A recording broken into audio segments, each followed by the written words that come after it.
Olá, estamos iniciando mais um programa Sua Segurança Global. Lembrando que esse programa tem o patrocínio institucional da Global Security, uma empresa do Grupo Global. Nós estamos aqui com o professor, posso falar professor mesmo? Por favor. Marcos Antônio de Araújo Ventura, professor Ventura. Exatamente. Eu estou vendo aqui na sua ficha aqui que está escrito Mestre em Ciências Aeroespaciais. Conta um pouquinho o que é esse mestre em ciências. Primeiro, muito obrigado, o senhor está aqui conosco, né? É um grande prazer, Ari. Muita gentileza sua de vir aqui e tal, aqui na TV Guarulhos. O que é mestre em ciências aeroespaciais? Ari, eu iniciei minha graduação na PUC, no caso específico meu mestrado, e eu terminei no Rio de Janeiro, na Universidade da Força Aérea. Então, por conta de especificação, a gente lá sai formado como mestre em ciências aeroespaciais. Okay. Tá certo que eu tenho 35 anos na área aeronáutica, mas na administração, que seria a minha área de origem, minha primeira formação foi pela Academia da Força Aérea e a minha segunda foi pelo Mackenzie na administração. Mas a titulação saiu pela Universidade da Força Aérea do Rio de Janeiro. Tá. Por isso que é mestre em ciências aeroespaciais. E o que congrega esse mestres aeroespaciais? O que congrega isso? Eu inicialmente me formei na área de logística. Então, logística, eu fiquei trabalhando com as aeronaves de caça em Fortaleza, e depois de algum tempo eu vim para o Parque de Material Aeronáutico de São Paulo. Então minha expertise é toda ela voltada para a parte de logística militar, e aqui fora, no caso, a gente trabalha com a parte de estratégia empresarial e também tem especialização em análise de sistemas.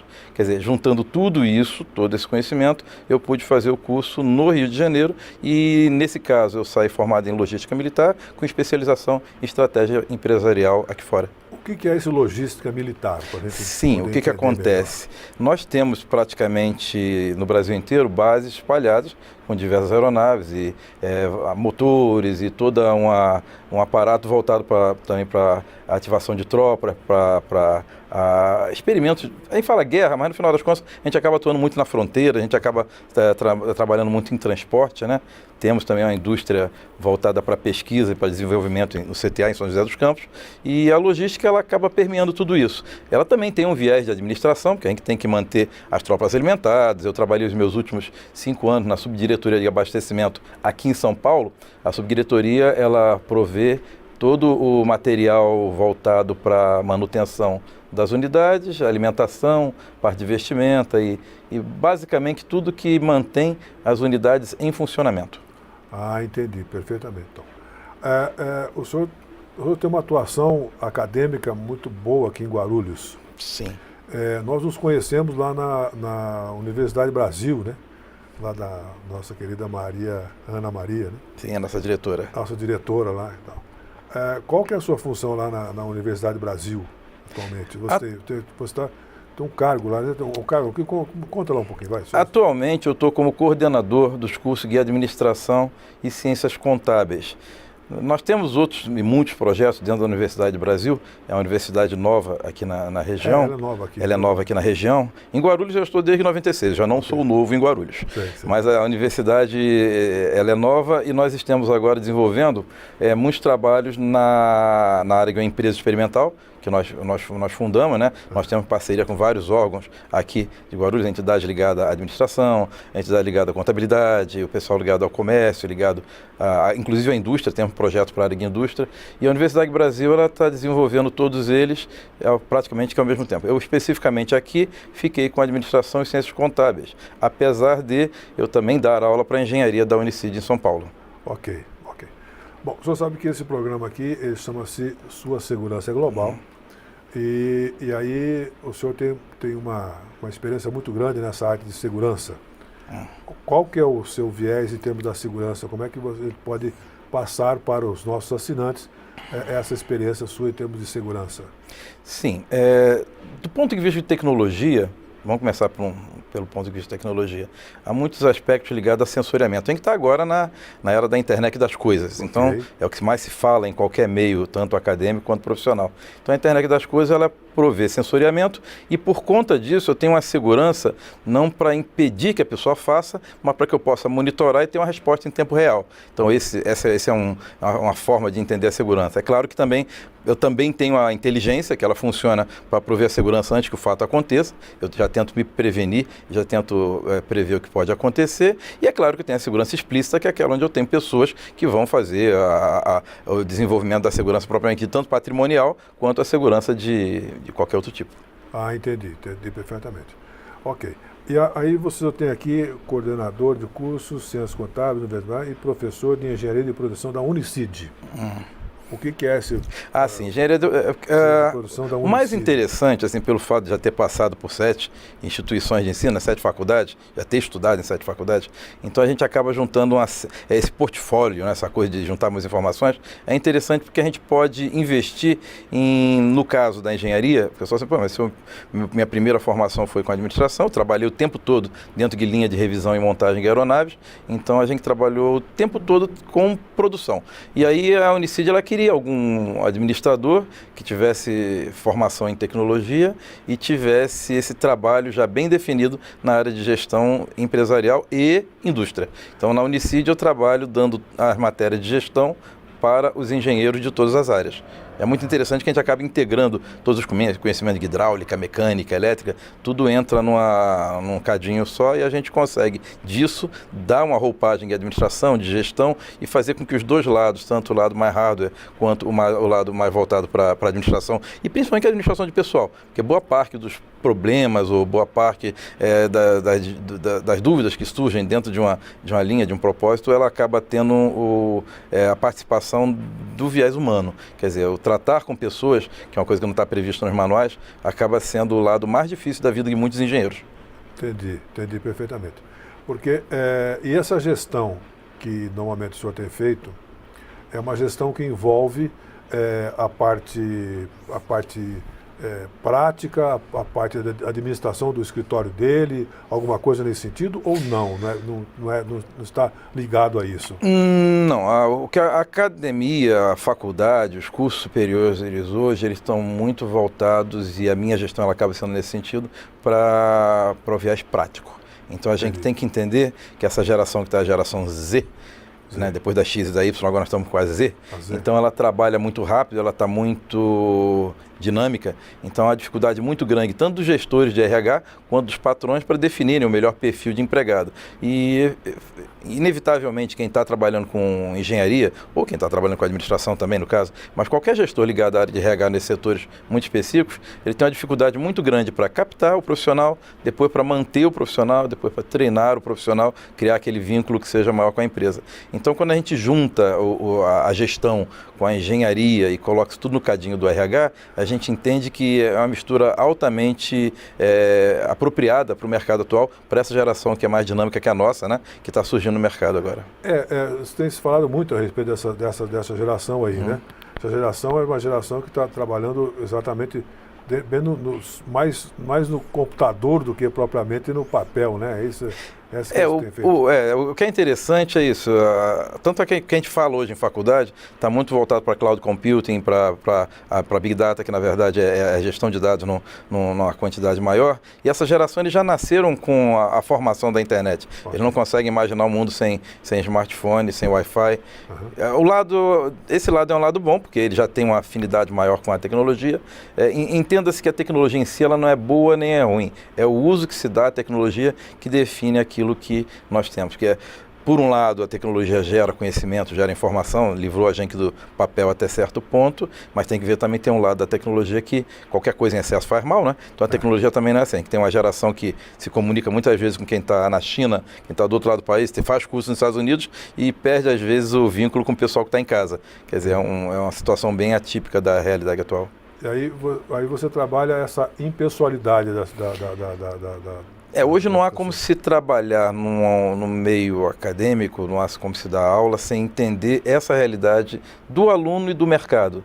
Sim. Mais do que apenas teoria, a gente tem que saber que, por uma questão até de empregabilidade, as pessoas vão à faculdade pensando em adquirir uma melhor posição, uma melhor situação dentro do mercado. Isso faz com que a gente também tenha que entender que há a base teórica, absolutamente, a gente tem que seguir essa lógica, mas eu também tenho que estar adaptado ao que realmente está rodando no mercado. Quer dizer, a pessoa tem que sair da faculdade pronto para enfrentar a realidade que a gente tem hoje de mundo 4.0, indústria 4.0 e tudo que as empresas estão falando e estão correndo atrás. A indústria 4.0 hoje, por exemplo, eu tocou num assunto muito interessante. Nós trabalhamos muito bem com o Ciesp daqui de Guarulhos, né? A indústria 4.0 é uma realidade, né? Isso já está aí para ficar, né? Absolutamente inevitável. E a tendência agora, com a evolução para o 5G, vai ser muito importante para sensoriamento e para carros inteligentes, e para Smart City, né? O conceito de cidade inteligente. Então, a indústria 4.0 ela é praticamente um pressuposto, não é mais nenhuma novidade, na verdade, ela é um pressuposto para muitas profissões no mercado. Enquanto a tecnologia estava no setor industrial, estava restrito apenas aos robôs, vamos botar assim, então havia uma certa proteção do setor de serviço. Mas agora o setor de serviço, ele foi tomado pela tecnologia. Então a gente tem, qual é a realidade nossa? A realidade é que a maior preocupação que havia era dos empregadores e das indústrias. Hoje a gente tem uma preocupação muito grande justamente do setor de RH, que é responsável para fazer a interação entre a pessoa, o mercado, dentro da tecnologia. A tecnologia, para a geração Z, é uma coisa absolutamente natural. Então há que se entender a geração paralelamente à tecnologia que ela usa. E é muito dinâmica. A gente pode dizer que havia novidades a cada ano, a cada mês. Agora, cada dia que se abre a internet, que se busca uma pesquisa, tem que leva um susto. Verdade, leva um susto mesmo, né? Leva um susto mesmo. Bom, esse aqui é o programa Sua Segurança Global, que tem o apoio da Global Security, que é uma empresa do grupo global.com.br. Estamos conversando com o professor Marcos Antônio de Araújo Ventura. O professor Marcos, estamos conversando sobre gestão, estamos conversando sobre transporte, uma série de situações nós estamos conversando aqui. Está uma conversa muito gostosa. Espero que os nossos assinantes estejam gostando da nossa conversa aqui. Professor, com a chegada da indústria 4.0, que o senhor comentou agora aí, algumas profissões vão acabar, né? Eu não... Acabar... às vezes a gente usa o termo acabar dando a impressão que... Foi muito forte? Foi muito forte. Eu diria que até com o tempo algumas profissões tendem realmente a ter uma dificuldade muito grande. O que vai acontecer? Um número pequeno de pessoas vai conseguir acompanhar a tecnologia a ponto de realmente ficar no mercado. Isso é óbvio, até por uma questão de seleção.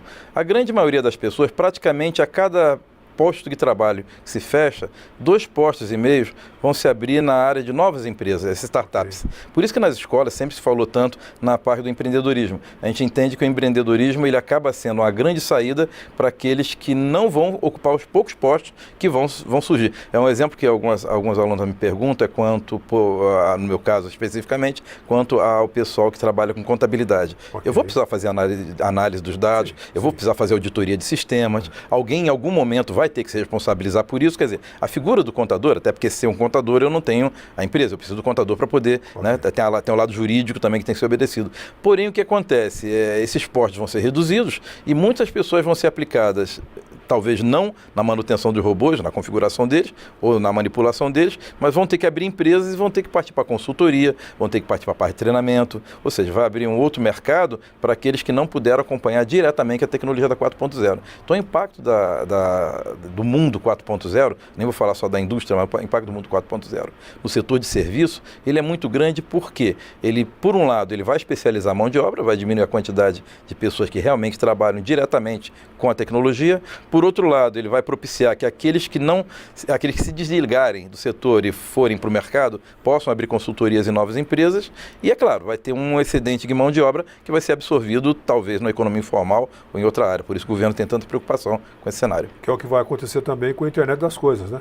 A internet das coisas, ela acaba sendo viabilizada por conta da tecnologia que está ficando barata. O barateamento da tecnologia fez com que houvesse maior acesso. Os itens eram muito caros até 5, 10 anos atrás. Agora a gente consegue fazer muitas coisas com material mais barato. E veja só, na prática, se a gente for pensar em termos de para onde nós vamos, a pessoa às vezes sempre me pergunta para onde nós vamos. Eu falei, pessoal, ainda tem mais algumas barreiras pela frente. A gente já entra numa área que para a nossa geração é na ficção científica, que é o computador quântico, e até chegar àquilo que a gente chama de singularidade. A singularidade, que é algo que os cientistas dizem que não está tão longe assim, basicamente vai ser a próxima fronteira que a gente vai ter em termos de desafio tecnológico e científico para o mundo. Singularidade. Singularidade, uma coisa interessante. Aí vamos entrar na área agora. Assim, o homem cada vez mais tecnológico, o homem cada vez mais máquina, o homem cada vez mais voltado para a virtualização, aquela coisa toda, e a máquina cada vez mais humana. Então a gente entende que essa fronteira, os dois se aproximando, em algum momento eles se encontram. Quer dizer, o computador quântico já é uma realidade, tem que ver como é que isso vai para o mercado. A gente trabalhava com zeros e uns, agora a gente passa a ter um poder, uma força de processamento muito maior. Se eu junto isso ao desenvolvimento de outras tecnologias pelo mundo, eu posso chegar a essa, ainda hoje é meio difícil de imaginar, mas no final das contas já é viável. O problema às vezes da tecnologia é a gente conseguir trazer ela para o mercado, mas dizem que a singularidade está próxima. Está muito próximo, né? Eu acho assim, as pessoas terão que estudar, compreender, saber melhor toda essa situação, ou não? Bom, vai ficar para trás? Essa é a maior responsabilidade da juventude hoje, entender que nós temos analfabetos funcionais, pessoal que tem dificuldade com a linguagem, nós temos analfabetos matemáticos, descalculistas, pessoal que tem dificuldade com a matemática ou raciocínio lógico, e nós também temos analfabetos tecnológicos. Então a juventude hoje ela tem que se voltar, assim como nós fazíamos na nossa época para nos prepararmos para o mercado, para o melhor emprego, elas têm que entender que é necessário introjetar, é necessário interpretar essa tecnologia de forma a entender como ela impacta o nosso emprego, já que a gente está falando disso, e como ela impacta a nossa realidade, até porque nós vamos conviver com outras gerações e as gerações agora vão ter que conviver com as gerações seguintes. Então esse embate de gerações sempre vai existir porque a tecnologia evolui e a gente vai evoluindo um pouco mais lentamente, até porque chega uma hora que cansa, né? Então, no final das contas, em termos de mercado, em termos de juventude, essa luta, ela vai ser uma luta constante e cada vez numa velocidade maior. A gente vê que, para quem trabalha na área de ensino, a faculdade, ela acaba sendo dona daquela informação que não pode ser mudada, aquela informação básica. Isso. Mas cada vez mais um desafio se aproxima, que é o desafio de tentar pegar aquela informação básica de décadas, de séculos, de milênios e transformar isso num conteúdo que possa ser manipulado pela tecnologia e possa ter capacidade de desenvolver novas formas de comunicação nas próximas décadas. É um grande desafio para os alunos e é um desafio maior ainda para os professores. Mas para o professor talvez não seria tanto quanto, né? Aí ele precisa saber entender essa didática para poder passar essa didática para que os alunos possam entender a situação, né? Ari, só que a coisa é muito rápida, assim, nem só a didática, o meio de comunicação. Lembra que muita gente da nossa época era daquela famosa aula GLS, né? Giz, lousa e saliva. Hoje em dia tem tanta tecnologia dentro da sala de aula que a gente até esquece qual é o assunto que está tratando. Exatamente. E assim, a coisa está virtualizada. Eu tenho chats, eu tenho ensino à distância, eu tenho uma série de outras formas. E detalhe, se eu pensar que não em termos de Brasil, que ainda está realmente se posicionando, mas em termos de mercado internacional, eu já tenho outras formas de simulação. Eu já tenho, por exemplo, aqui no Brasil a nossa engenharia aditiva, né, que é a impressora 3D. Que a impressora 3D ela tem um lado muito interessante. Ela criou um novo canal. Eu tinha os canais convencionais de logística e hoje em dia eu tenho os canais que vêm pelas infovias, né, vêm pela internet, vêm pela nuvem, no caso. Então, aquele material que eu compro, daqui a pouco eu vou poder imprimir ele em casa para usar.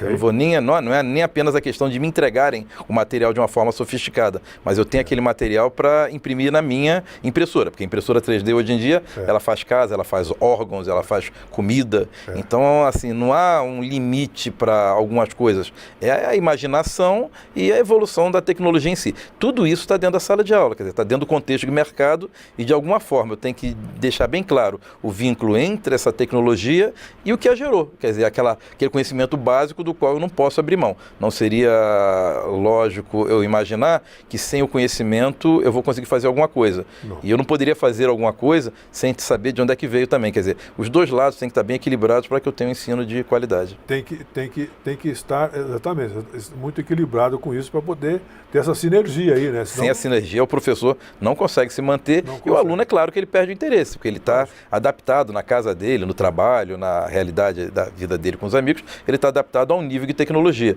Eu não posso fazer com que ele entre numa faculdade, numa escola, se ele sente no banco, retrocedendo 100, 200 anos. Eu tenho que eu tenho que ter uma interação, eu tenho que ter uma escola que represente o mesmo nível tecnológico que ele quer representar para o mercado. Sim. E aí, às vezes fica difícil, né? Ou não? É difícil, difícil em alguns sentidos, vamos deixar bem claro. Há um primeiro aspecto, que é o aspecto do próprio aluno. A gente sabe que a gente está num país com muita dificuldade. Okay. Então, assim, o ensino ele já é custoso por vários motivos, e no caso do aluno também, lembre-se que a gente tem problemas de formação básica. Sim. Eu recebo aluno na faculdade, eu recebo aluno na pós-graduação com uma série de dificuldades, que aí a gente tem que tratar porque faz parte do meio. Mas também há o problema da pesquisa, que é algo que está sempre sendo vilipendiado aqui no Brasil. A gente não tem uma pesquisa que realmente tem o investimento que deveria ter. Então, se eu não tenho esse paralelo entre pesquisa e a situação do aluno, e é claro que eu não posso esquecer que o elemento principal nesse contexto é o professor. E a gente também tem problemas tanto no reconhecimento quanto na formação do próprio professor. A gente sabe que o Brasil está carente muito dessa infraestrutura de ensino, é uma coisa que acredito naturalmente a gente vai desenvolver. Mas no cenário atual, representa uma grande dificuldade que afeta o professor, afeta o aluno e, consequentemente, deixa para o mercado pessoas não tão bem preparadas. Ok. A IBM lançou aquela secretária lá, como é que chamava? A Siri. Hã? A Siri, aquela... Não, a IBM lançou o Norton, não lembro lá. Não, que lia ali tantos jornais hoje, não sei o quê, aí tem umas... o IBM está com aquele programa do Watson, né? Watson, exatamente. Tá. A Siri a IBM está com o Watson, na verdade, ele está no... a BIA agora que apareceu. Eles estão no campo da computação cognitiva, né? Na prática. É assim, uma nova interface, digamos assim, mais humana. Ele está bem dentro daquilo que eu comentei, da evolução do homem para a máquina e da máquina para o homem. Eles chegam a buscar um nível de consciência e interpretação, né? Muito interessante. A gente vai tender para isso. Além do conhecimento, seria mais ou menos isso, não? O que acontece? Eles trabalham muito, não apenas a parte de dados, que por trás daquilo tudo é uma leitura muito grande de dados, e também na parte da interação do ser com a máquina. Então, assim, ao mesmo tempo que eles vão trabalhar o conhecimento, eles também trabalham as linguagens que vão mexer com o aprendizado. A grande palavra nessa área é o aprendizado. Quer dizer, não é aquela programação que a gente tinha, então a gente tem uma forma diferente da máquina entender os dados e o conhecimento, e também tem uma forma diferente dele se relacionar com a gente. Tá? Muitas experiências nesse sentido, e a gente sabe que essa vai ser uma próxima onda. Então, no final das contas, é inevitável que, veja só, todos esses assuntos abordados, a gente entende o quê? Que o ensino ele vai ter que, para e passo, seguir essa tecnologia, para que ele não fique ultrapassado a ponto de desinteressar os alunos e, é claro, não dar o respaldo para o mercado. Queria conversar um pouco mais a respeito sobre aí isso tudo, ia falar um pouco sobre RH, que você comentou um pouco sobre RH aí, né? Mas eu acho que a gente vai deixar para uma próxima. Não, com certeza, é sempre um prazer ficar conversando contigo. Assunto não falta, e a cada semana aparece uma tecnologia nova em que está sempre à disposição. E nós temos que reciclar, né? E também passar por nossos assinantes. Viver hoje em dia é absolutamente reaprender a cada momento. Eu acho que o assinante e todos nós aprendemos porque não há um limite para tudo que a gente conversou aqui. Daqui uma semana, com certeza, muitas novidades aparecem. Vão aparecer, né? Professor... Eu posso falar só professor Ventura? Professor Ventura, fica mais fácil. É o nome espanhol, né? Obrigado, professor. Obrigado por senhor ter vindo aqui conosco, é muita gentileza sua. E a gente agradece muito. Todas as vezes que nós combinamos com o senhor realmente esteve aqui com a gente. E obrigado mais uma vez de nos dado essa aula. Isso realmente foi uma aula, embora um pouco curto, mas foi realmente uma aula. Espero que todos tenham gostado. É um grande prazer poder dividir essas experiências, até porque a gente tem que entender que esse é o melhor caminho para a gente continuar evoluindo, tanto do ponto de vista dos profissionais, quanto do ponto de vista dos alunos. Sem esse diálogo, a gente perde todo o vínculo da realidade e acaba não crescendo como nós poderíamos. Alguém queira fazer uma pergunta para o senhor. Acha o senhor aonde? Bom, de repente, eu estou em www.marcosventura.com. Marcosventura, tudo junto.com. Um telefone, será interessante? Falar um telefone? Acho que não. Deixa no site. No site é melhor, né? Qualquer coisa, nós estamos na Universidade do Brasil também. Aliás, se alguém quiser dar uma passada lá, vai ser um prazer nosso recebê-los. Tá ok. Obrigado, professor. Muito obrigado pela gentileza. Ok. Obrigado. Pensou em segurança, pensou Global Security.